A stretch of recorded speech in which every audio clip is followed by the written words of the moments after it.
महिला बाल कल्याण विभागातील 14 कोटींच्या घोटाळ्याचे पुरावे सादर, कठोर कारवाईची मागणी। महिला बाल कल्याण विभागाच्या महिला प्रशिक्षणात झालेल्या 14 कोटींच्या घोटाळ्याचे पुरावे आज संबंधित अधिकाऱ्यांकडे सादर करण्यात आले। यापूर्वी 4 फेब्रुवारी 2025 रोजी या घोटाळ्याविरोधात निवेदन देण्यात आले होते। त्यानंतर 5 मार्च 2025 रोजी चौकशी संदर्भात विचारणा केली असता पुरावे सादर करा, मी कारवाई करेन असे आयुक्त मनीषा खत्री मॅडम यांनी असे उत्तर देण्यात आले होते। त्याच पार्श्वभूमीवर आज घोटाळ्याचे संपूर्ण पुरावे प्रशासनाकडे सुपूर्द करण्यात आले। प्रहार जनशक्ती पक्षाचे नाशिक जिल्हा प्रमुख अनिल भडांगी यांनी ही माहिती दिली आहे। सॅफ्टेजेल टेक्नॉलॉजी प्रायव्हेट लिमिटेड पुणे व GNG skill developers private limited Haryana या कंपन्यांना ब्लॅकलिस्ट करण्यात यावे। नाशिक महानगरपालिका आयुक्त मनीषा खत्री यांना निवेदन देण्यात आले।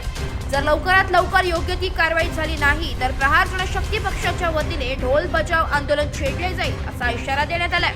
नमस्कार। गेले 2 महिन्यापासून महिला बाल कल्याण या विभागामध्ये महिला प्रशिक्षणामध्ये 14 कोटीचा घोटाळा झाला। या संदर्भात वारंवार पाठपुरावा करून पण आयुक्त मॅडम काही त्याकडे लक्ष देत नाही आहे। आम्ही 4/2/2025ला पत्र दिलं होतं। त्याच्यानंतर आम्ही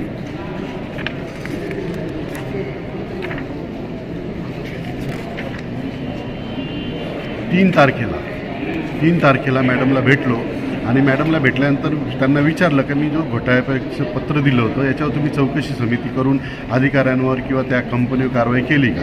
तर मॅडमने मला असं उत्तर दिलं की तुम्ही मला पुरावे द्या, मी तुम्हाला कारवाई करून देते। तर आज मी पूर्ण पुरावा जो महिला प्रशिक्षणासंदर्भात जो 14 कोटीचा घोटाळा झाला आहे त्या घोटाळ्याचे सगळे पुरावे आज मी घेऊन आलेलो आहे आणि मॅडमकडे आज मी सादर करणार आहे।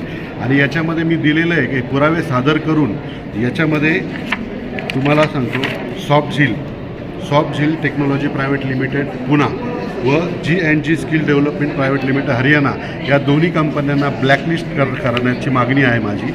आणि याच्यामध्ये उपायुक्त प्रदीप चौधरी, त्याच्यानंतर दुसरे उपायुक्त नितीन नेर, उपासनी व सोमनाथ कासाद हे अधिकारी कर्मचारी या भ्रष्टाचारामध्ये सामील आहे। यांची चौकशी करून यांना निलंबित करण्याची मागणी मी केली होती, पण मॅडमनी पुरावे मागितले। आज मी पुरावे देत आहे। पुरावे देऊन जर मॅडमनी ह्या सर्वांवर जर कारवाई केली नाही तर पुढच्या 15 दिवसामध्ये ढोल बजाव आंदोलन मी नाशिक महानगरपालिका राजीव गांधी या ठिकाणी प्रहार जनशक्ती पक्षाच्या वतीने करणार आहोत। धन्यवाद। रिपोर्ट नाशिक लोकशाही न्यूज नाशिक।